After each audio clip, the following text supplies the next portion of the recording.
guys, okay, in this one I'm going to go over some basic dual wielding procedures and things like that. And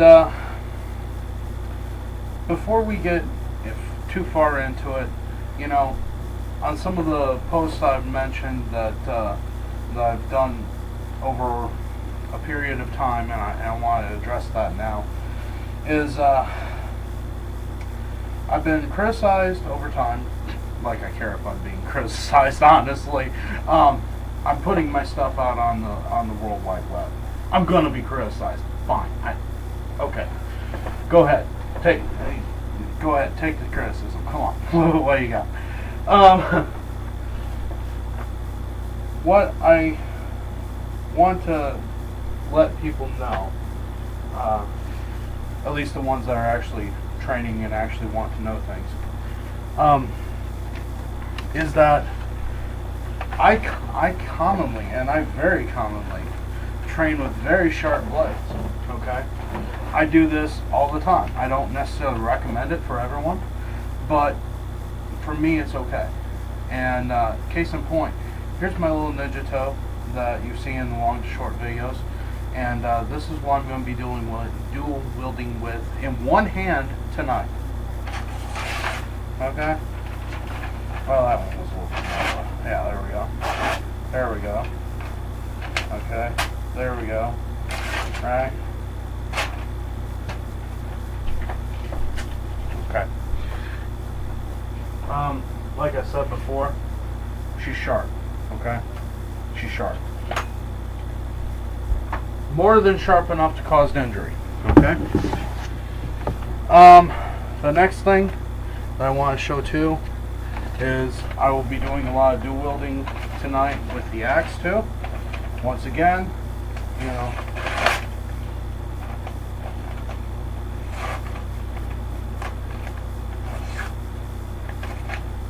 now I understand this is more of a chopping blade, but you know,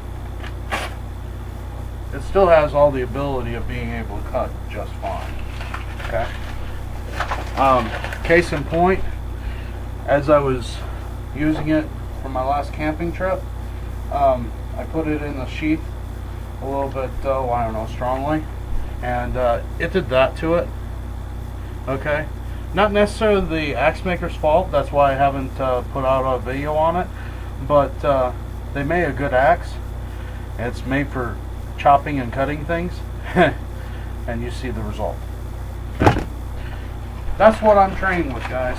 You know, and that's something that we have to understand. So anyway, without much further ado, here we go. Alright, so I'm going to go ahead and start my dual wield. The axe is the heavy thing that I have, okay? So I'm going to want to put that in my strong hand, okay? That will be my right hand. This is my clobbering hand, okay? This is my defensive, fast defensive hand, okay? So if my opponent's coming at me with a knife, I can block, parry, re-attack, right? I can do something like that. Alright, so what we're going to do here first is let's go ahead and we're just going to revisit the Heaven 6 real quick, which is, of course, 1, 2, 3. 1, 2, 3. Okay?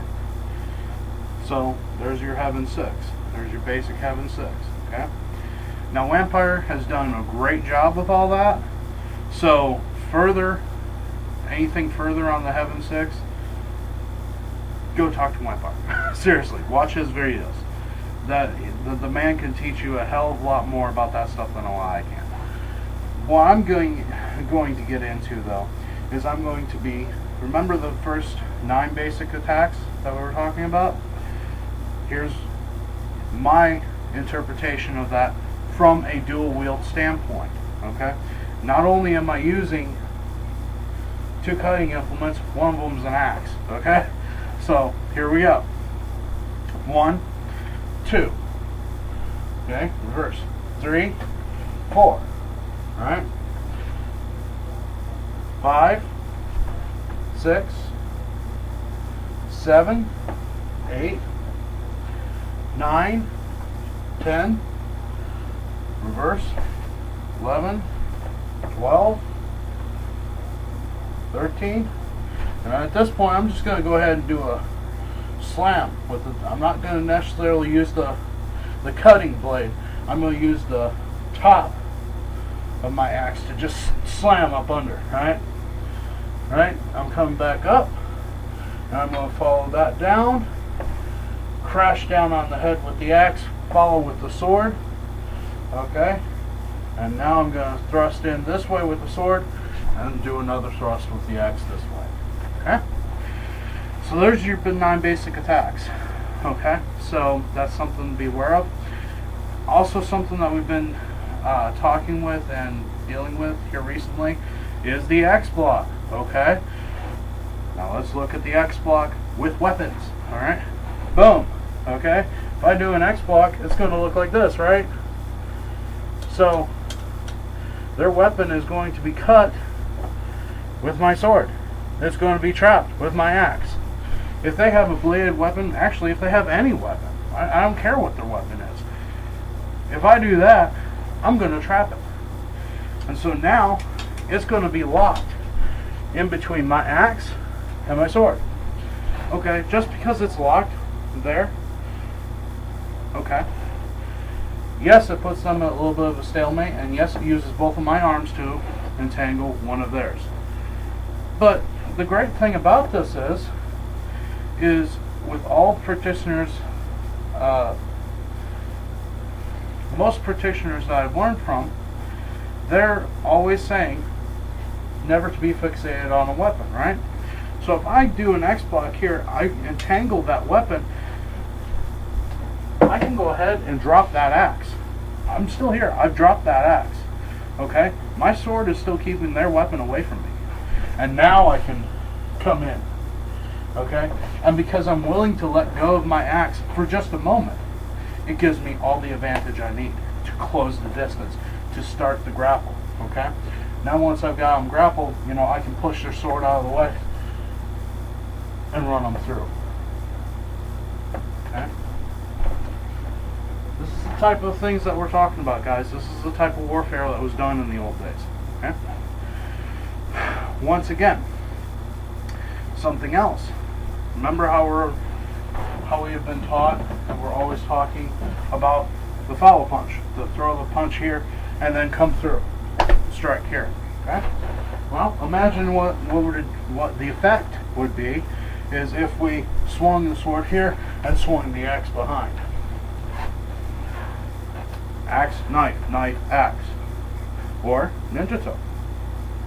Okay? I understand some people may not have an axe, might not like to have an axe. Okay, maybe too heavy. Alright? Well then in that case, let's go ahead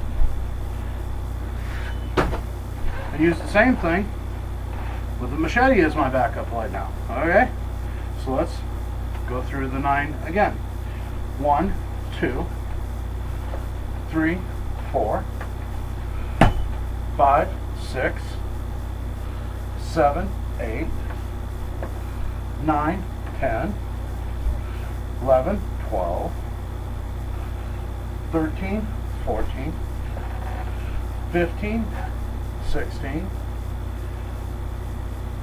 17, 18. Okay? Same 9 attacks. I just added 1. So the 9 became 18. And I just modified with a different weapon. Okay? The great thing about this one is, let's look at the blade length, guys. My machete is actually longer than my katana, or longer than my ninja toe. Okay? Let's also talk about something else. Let's also talk about concealability. Okay? I've got this behind my arm. I've got it very well hidden behind my arm. Okay? If I only have one, my opponent attacks. Okay? Say he's got a knife. Alright? So he's got a knife, he's going to slash at my face. I block the arm, right? I've always been teaching block the arm, block the arm, block the arm, right? Boom! then I come across with the machete. Right? Same thing. Same as here. Only instead of here, I've gone here. Same movement, same principle, same premise. So that's kind of what I was getting into, guys. The next one is going to be over cane and how to use a cane and stuff like that. So thanks, guys. I appreciate your comments. I appreciate your views. I appreciate your time. Defend your homes wisely.